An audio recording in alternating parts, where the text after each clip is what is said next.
Students, आज आपको class में डिस्कस करेंगे एलसीएम और एचसीएफ क्या होता है और उसके परिभाषा के बारे में।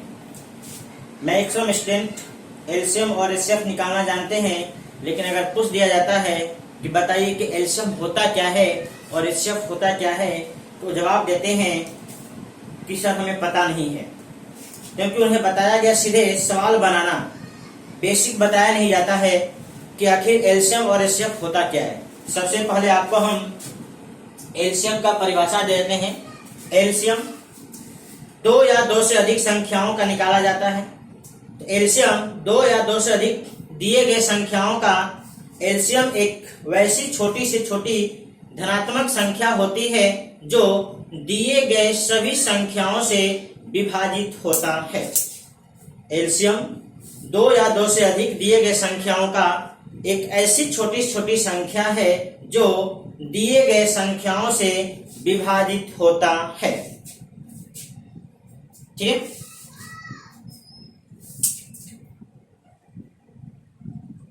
अब इसके एग्जाम्पल को देख लीजिए। जैसे 2 और 3 का आपको एलसीएम चाहिए, 2 और 3 का एलसीएम चाहिए।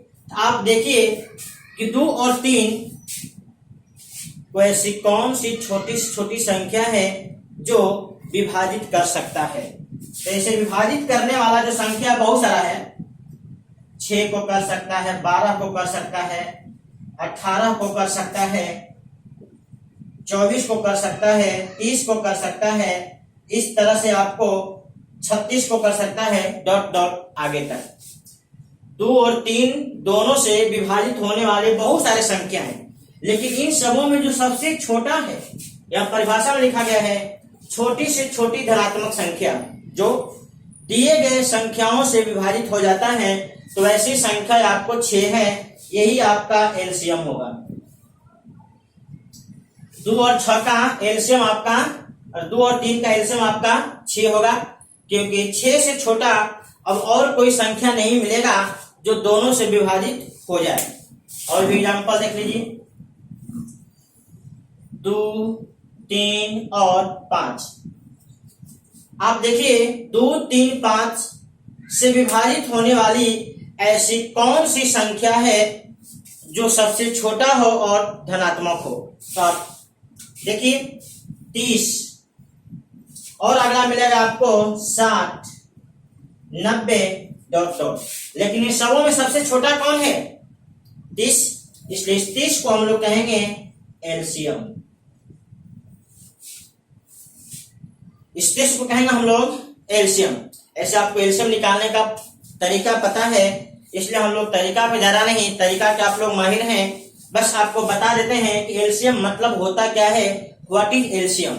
ठीक है, तो और भी आप एग्जांपल देख सकते हैं, कोई दिक्कत नहीं। जैसे तीसरा एग्जांपल में 4 और 12, 4 और 12 दो संख्या, इसका आपको एलसीएम चाहिए। तो देखिए ऐसी कौन सी संख्या है जो 4 और 12 दोनों से विभाजित हो जाए और वह सबसे छोटा धनात्मक होना चाहिए। ऐसे आपको सबसे छोटा धनात्मक मिलेगा 12, ऐसा आगे मिलेगा 24, 36, 48, 60, 72, 84, 96, बहुत सारा मिलेगा, लेकिन आपका 4 और 12 का एलसीएम होगा 12, क्योंकि 12 जो है इन दोनों संख्याओं से डिवाइड यानी विभाजित हो जाएगा। तो आप लोग इसको नोट कर लीजिए। आगे हम बताते हैं एचसीएफ क्या होता है। अगला आपका है एचसीएफ या एचसीडी, हाईएस्ट कॉमन फैक्टर या हाईएस्ट कॉमन डिवाइडर। दोनों सेम चीज है, सिर्फ कहने में फर्क है। अब देखिए एक क्या होता है महत्तम समापवर्तक, इसको हम लोग हिंदी में महत्तम समापवर्तक कहते हैं और एलसीएम को लघुत्तम समापवर्तक कहते हैं। तो यहाँ पे ये क्या है, वैसी बड़ी से बड़ी धनात्मक संख्या जो दिए गए संख्याओं को विभाजित करे, उसे दिए गए संख्याओं का महत्तम समापवर्तक या एचसीएफ कहते हैं। जैसे एग्जांपल में 3 और 5 है, 3 और 5 है। तो देखिए 3 और 5 दोनों को विभाजित करने वाला ऐसा कौन सा संख्या है, वही आपका HCF होगा। तो देखिए इसका HCF 1 होगा, क्योंकि 1 से बड़ा कोई संख्या नहीं है जो इन दोनों को विभाजित कर दे। दूसरा 4, 8 और 10, 4 और 8 और 10 का आपको HCF चाहिए। तो देखिए ऐसा कौन कौन संख्या है जो सबको विभाजित कर सकता है। और इसको देखिए, तो सबको विभाजित करने वाला 1 है, फिर सबको विभाजित करने वाला 2 है, 3 सबको नहीं करेगा, 4 सबको नहीं करेगा, 5, 6, 7, 8 और किसी को नहीं कर पाएगा, सबको नहीं कर पाएगा। तो इन सबों को, इन तीनों को विभाजित करने वाला 2 संख्या है। अब इसमें HCF किसको कहोगे, तो कहोगे बड़ी से बड़ी संख्या। तो आपका HCF होगा इसका 2। और भी एग्जाम्पल देख सकते हैं, 3, 6, 9।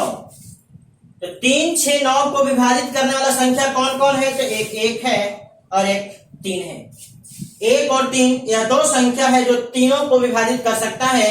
इसमें HCF किसको कहोगे, HCF कहोगे 3 को, यही आपका HCF है। तो आप लोग अब HCF के बारे में समझ गए, ठीक है। तो आप इसको नोट कर लीजिए।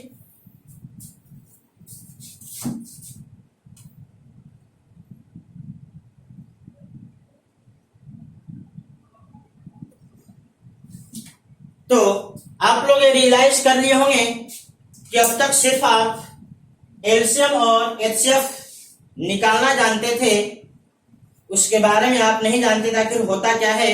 अब आपको इस वीडियो देखने के बाद इस प्रकार का कंफ्यूजन नहीं होगा, और इस प्रकार से कोई सवाल पूछेगा कि एलसीएम और HCF क्या है, आप उसका जवाब दे सकेंगे। आप इसको नोट कर लीजिए। एक नोट ध्यान दीजिए, यदि कोई 2 संख्या है, उन 2 संख्याओं के गुणनफल बराबर होगा उनके एलसीएम और उनके HCF के गुणनफल के बराबर।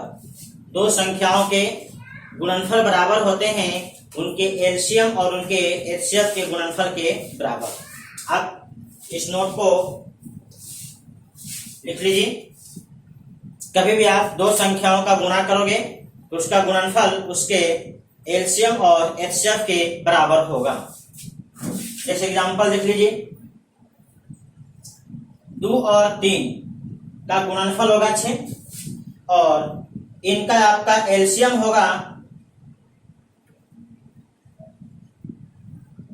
6 और इसका HCF होगा इन दोनों का